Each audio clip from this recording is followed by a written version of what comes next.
जोहार संगवारी हो, आप देख रहे हैं छत्तीसगढ़ प्रदेश। छत्तीसगढ़ में सरकारी नौकरी का मौका, परिवहन विभाग में निकली है 900 पदों पर भर्ती, 91,000 रुपए तक की मिलेगी जॉब। छत्तीसगढ़ में स्वास्थ्य और परिवहन विभाग की भर्तियां हो रही है। युवाओं को सरकारी नौकरी का मौका मिलने जा रहा है। इन पदों पर कुछ महीने से भर्ती का इंतजार था। अब विज्ञापन जारी कर दोनों ही पदों पर भर्ती होगी। परिवहन विभाग की भर्ती CGPSC के जरिए होगी। स्वास्थ्य विभाग की भर्ती के लिए सीधे विभाग की वेबसाइट से आवेदन हासिल किए जा सकेंगे। भर्ती राष्ट्रीय स्वास्थ्य मिशन छत्तीसगढ़ के तहत होनी है। इसमें स्टाफ नर्स SNCU के 408 पद, स्टाफ नर्स NBSU के 404 पद और सचिव सहायक के 14 पद शामिल है। स्टाफ नर्स SNCU के लिए बेसिक BSc नर्सिंग के साथ 2 वर्ष का काम का भी अनुभव होना जरूरी है। इसमें 16,000 मानदेय हर माह मिलेगा। स्टाफ नर्स में BSc nursing post basic nursing pass होने के साथ ही पद से संबंधित 2 वर्ष का अनुभव भी होना जरूरी है। इसमें भी 16,000 मानदेय हर महीने मिलेंगे।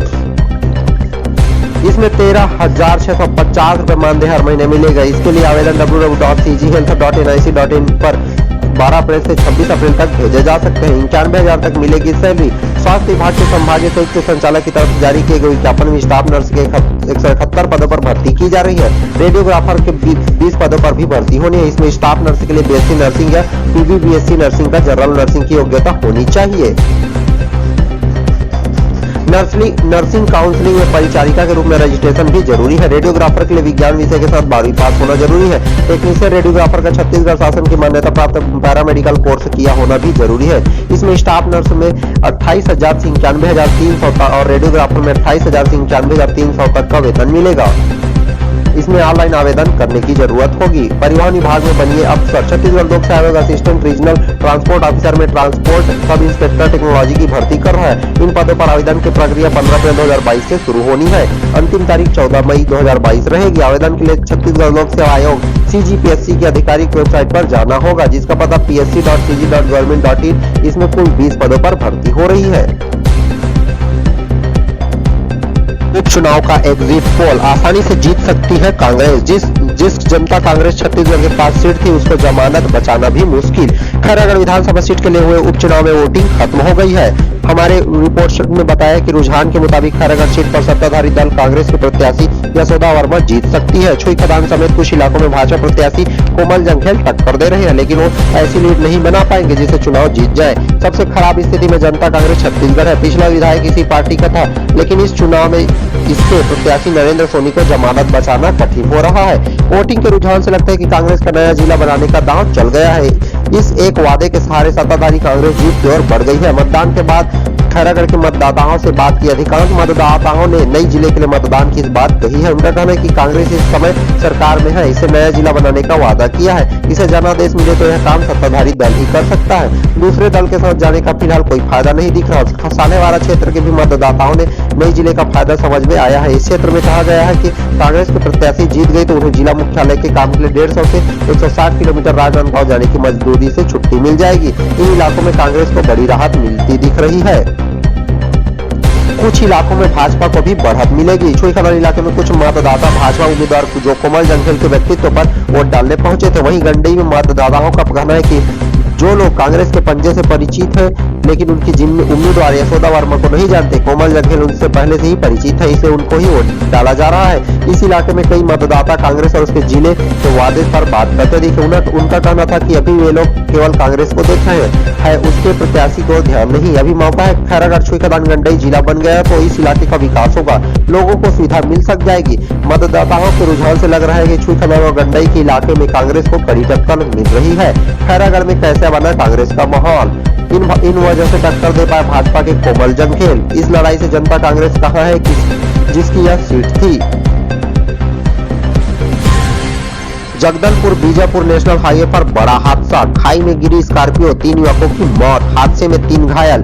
जियो केबल के मेंटेनेंस का काम करते थे युवक। छत्तीसगढ़ में जगदलपुर बीजापुर नेशनल हाईवे 63 में मंगलवार को एक स्कॉर्पियो सड़क किनारे खाई में जा गिरी। हादसे में कुल 3 युवकों की मौत हो गई है, जबकि 3 गंभीर रूप से घायल बताए जा रहे हैं। सभी घायलों को एम्बुलेंस के माध्यम से गीदम के सामुदायिक स्वास्थ्य केंद्र लाया जा रहा है, जहां सभी का उपचार जारी है। बताया जा रहा है कि जिन 2 युवकों की मौके पर मौत हुई है, वे करीब 1.5 घंटे तक दुर्घटना के बाद वाहन में फंसे रहे। एक की अस्पताल अस्पताल में मौत हो गई। मामला गीदम थाना क्षेत्र का है। जानकारी के मुताबिक स्कॉर्पियो वाहन में सवार सभी जियो कंपनी के लिए काम करते थे। कोई केबल बिछाने का काम तो कोई टावर मेंटेनेंस का काम करता था। ये सभी इसी काम से गीदम से बीजापुर की तरफ जा रहे थे।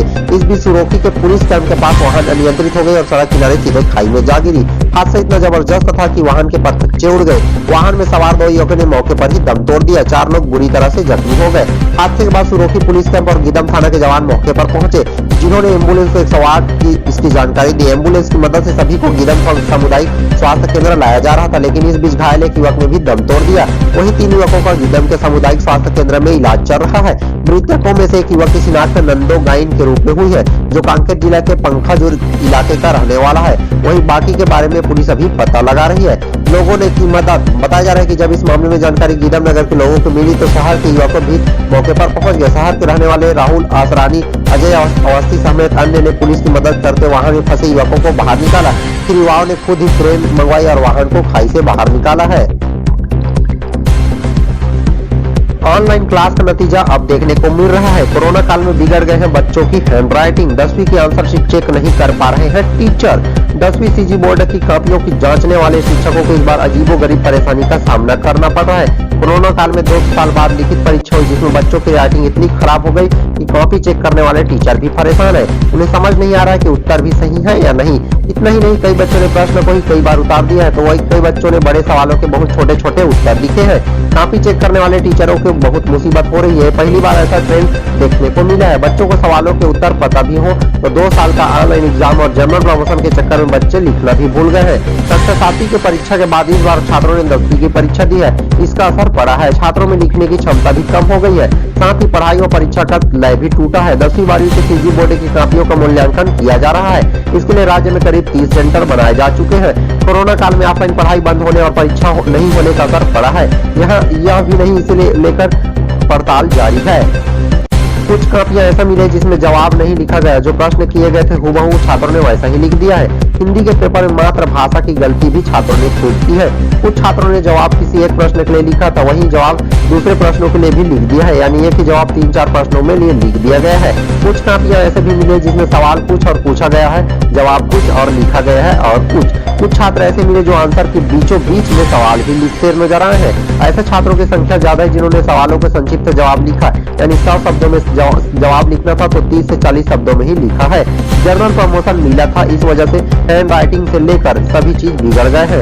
बोर्ड के नतीजे 10 मई तक जारी होने की पूरी संभावना जताई जा रही है। मूल्यांकन की प्रक्रिया चल रही है। अफसरों का कहना है कि 25 मई तक पूरी कॉपियां जांच हो जाएगी। इसके बाद रिजल्ट तैयार करने की प्रक्रिया चलेगी। संभावना है कि 10 मई से पहले रिजल्ट जारी हो जाएंगे।